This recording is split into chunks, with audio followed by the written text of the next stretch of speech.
first user model. We have first name, last name, email, password, and created at property. Now we need to create a new endpoint to register a new user. We're gonna use modules features in NestJS.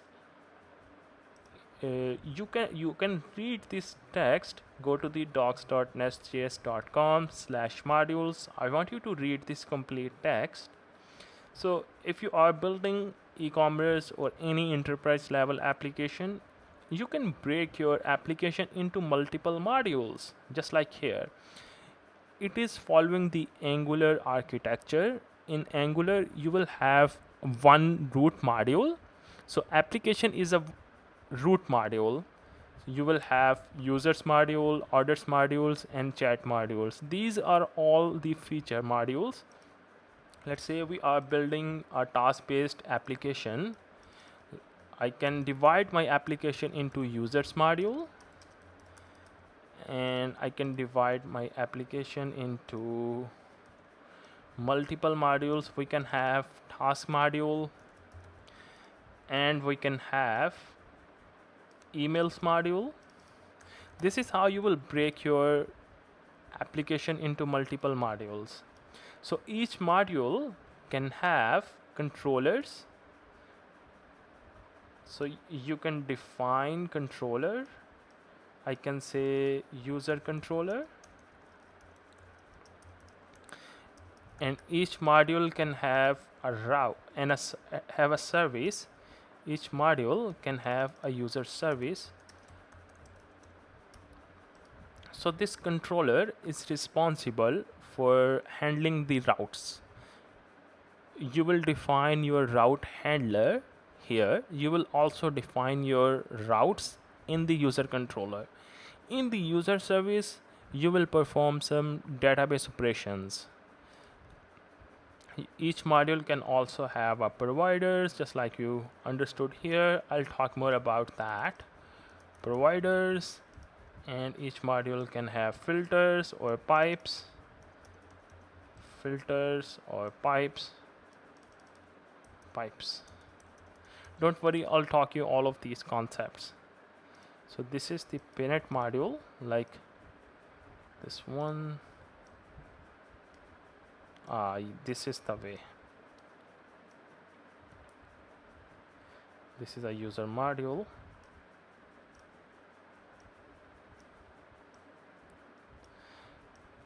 So now you got the concept. You break the application into multiple modules if you work with NestJS. So this is the feature modules. You can understand, you can read providers, controller, and export, import. Each module can import other providers like other services. Each module can also export some services. This is the dependency injection. This module is dependent on cat's controller and cat service. So we're gonna follow the same pattern. Let's create a new module. I'm going to use the CLI nest generate, the name of the module, which is users.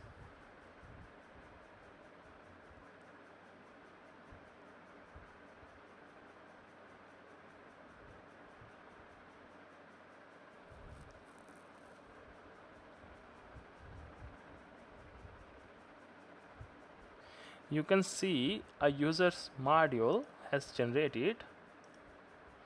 We have a user module. Let's generate a controller. Users. It has also updated the app.module file, which is our root file, root module.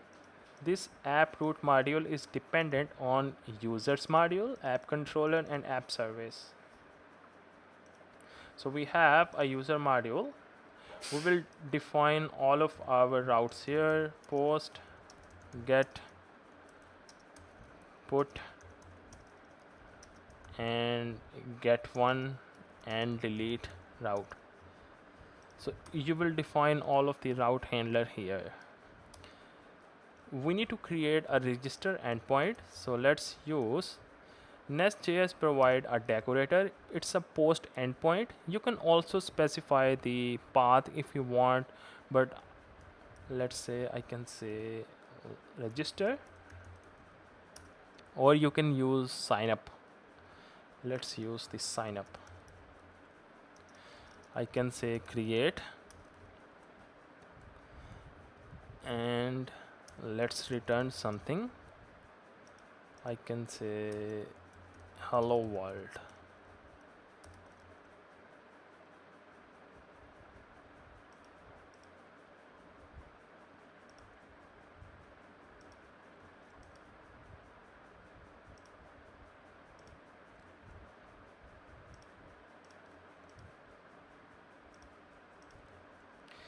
We need to use the prettier.rc. That is good. I also need to set the default formatter, which is prettier. User settings.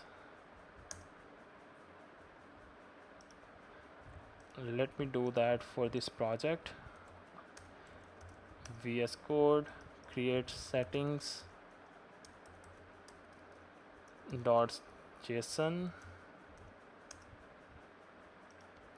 Here I can say editor dot format on save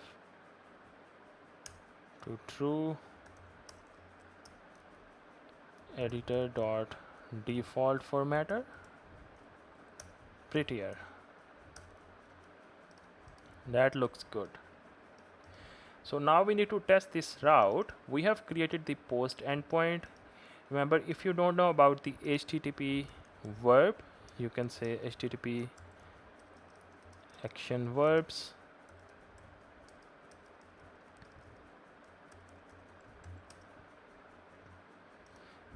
Like HTTP request methods, the get method is used to get the data. For post, if you want to submit the form, you use the post. For put, you need to update the record. For delete, if you want to delete record, you create a delete endpoint. Here we have created the post endpoint. For get, you will use the get endpoint. Right now I'm going to use the post endpoint. So you can read this text. If you don't know about HTTP request methods, this HTTP request methods indicate the desired action to be performed for a given resource. Let's run the project. npm run start dev.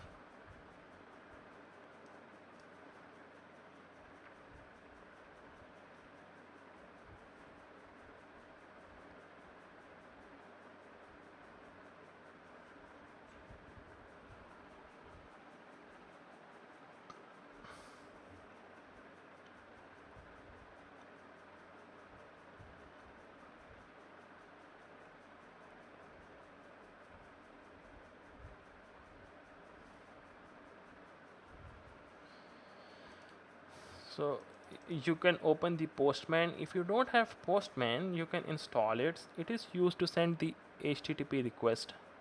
Basically, it is used to test APIs, HTTP APIs, Socket IO, Socket APIs, and GraphQL APIs. So we don't have any this payload. I can send this request simple localhost colon 3000 / users, and I have created the route sign up.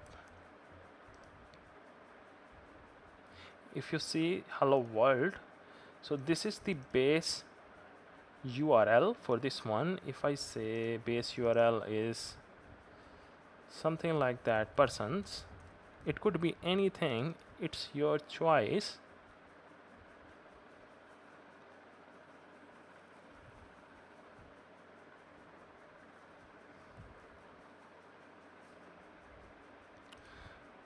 Now it will not work. I don't have any route, so this is the base route. it is working now. I can see the hello world. So I'm gonna leave to the users. So this is the route handler. We need to save the user into the database. So I need to get first name, last name, email and password, and create it at. If you have worked with Express.js, you need a JSON body parser. Here you need a request. It's a body decorator. It's gonna parse the body request body. So you need to create a DTO.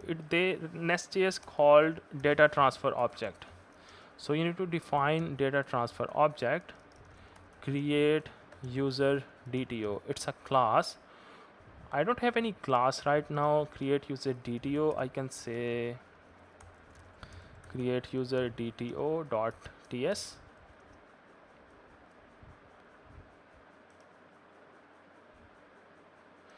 Or you can use this format, create user DTO, or not a dot, it's a DTO.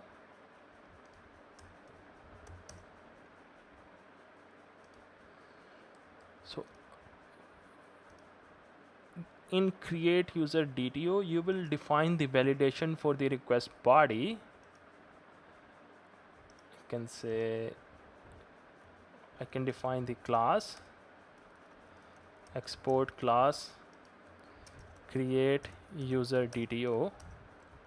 Here I can define the validation for first name, type should be string, last name, the type should be string, and we need to have email, and we also need to get the password.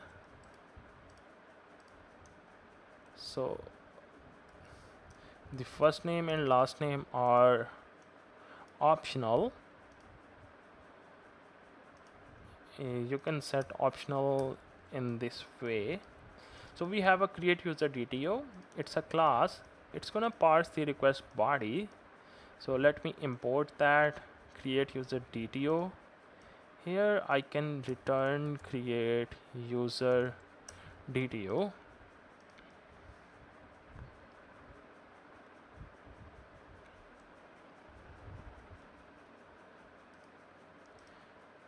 We need to provide the body here. It's a users. Let's provide the first name, Jane or Kane. I got the Kane back. Last name, something else, email, jane@gmail.com, password, anything. I got the same body back in the response because we are sending create user DTO. It's a data transfer object. Did you check? We did not implement any kind of validation yet. I got this email. It's a plain text. It's not a valid email. So we need to implement the validations. You can look up the documentation for the validations in the NestJS. I can say validations.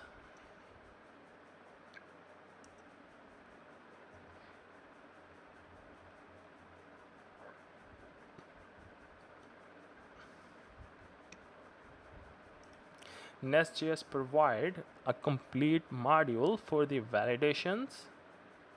They are using the pipe. If you want to implement validation, you need a pipe.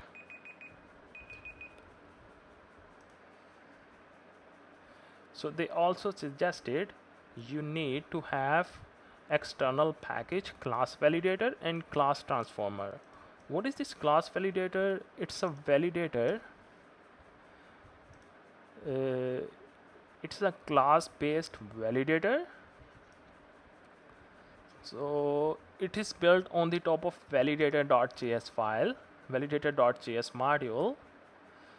So you can implement validations. Let's say length in this sphere decorator way is integer, the minimum value of the rating is email, is FDN. So to integrate class validator into NestJS, we need to install these two packages. So let's install them. So I want to make this should be email format, and it should not be empty. I can set the validation. First name could be empty,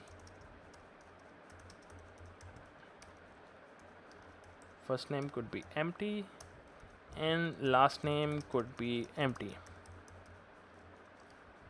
If you want to add validation for password, you can also set the password validation like minimum length or the maximum length. These two packages have installed. Now there are a couple of strategies to implement the validation pipe. You can also implement validation on specific method, but I'm gonna use the global syntax. Right now, if you write validation like is email from the class validator, it will not work because we need to set the like setting for global pipe into main. Let's test it first. Let's say is optional property.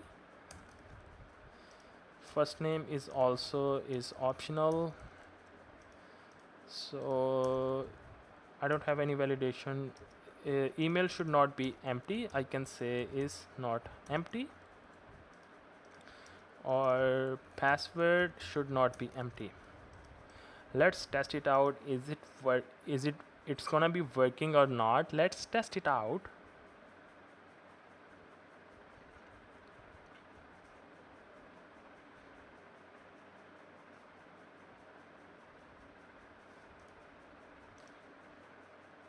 Now you can see it did not implement the validation. So email validation is not working. Actually, no validation is working. Let's say if I set the password in like number format here, let's say that, will it work? Oh, validations are not working. So we have set the string type here.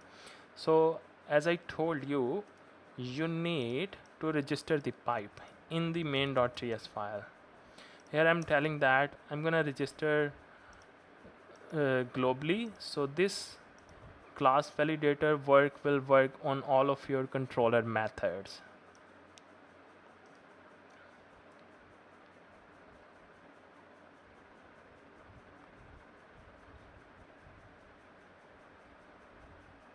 Now you should see the validation method. The first method email should be valid. So now I have provided the valid email. We also need to set the validation for password. The type should be string. If I provide the password in number format, it's gonna give me the error, the password must be string. Similarly, you can do the same stuff for last name, first name, it should be string. So this is how you will implement the validations, validating your input parameters or request parameters. I can say password 1 2. So I got this one. So in the next video, we will create a new user into the database.